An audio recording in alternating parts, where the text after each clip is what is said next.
کتنی پر اثر ہوتی ہیں وہ شدتیں جو ہمیں تہجد تک کھینچ لاتی ہیں۔ تیرے کن پر یقین ہے مولا، اس لیے میری دعاؤں کا سلسلہ قائم رکھنا۔ اور جانتے ہو سکون کیا ہے؟ اپنے رب سے اکیلے بیٹھ کر گفتگو کرنا۔ اور پتہ ہے محبت کیا ہے؟ نماز سے کسی کو تہجد پر لے آنا۔ ایک درد بھری رات اللہ کے روبرو بیٹھ کر گزار دی جائے تو زندگی کی باقی راتیں جاگ کر گزارنی نہیں پڑتی۔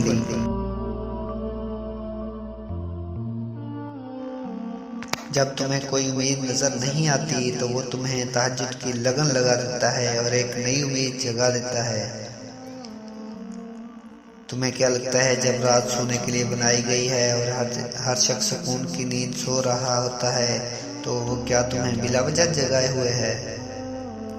نہیں، یہ تڑپ اللہ نے پیدا کی ہے۔ ہر چیز نصیب کا حصہ ہے، پھر چاہے غم ہو یا خوشی ہم سوچتے ہیں کہ ہم خود اللہ کی جانب جاتے ہیں۔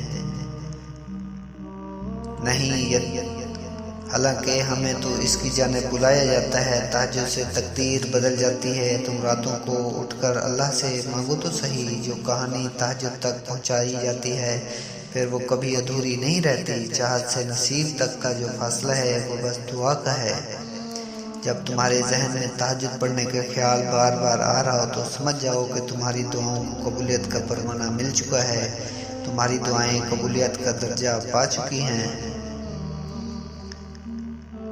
تم بس دعا مانگو، باقی اس پر چھوڑ دو۔ کیا پتہ اسے تمہارا مانگنا اتنا پسند ہو کہ وہ تمہیں اور سننا چاہتا ہو۔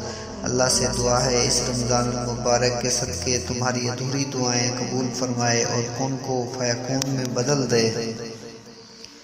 اگر ویڈیو اچھی لگی ہو تو اس کو لائک اور شیئر ضرور کیجیے گا۔ ہمیشہ سلامت رہیں اور اس چینل کو بھی سبسکرائب کر دیجیے گا۔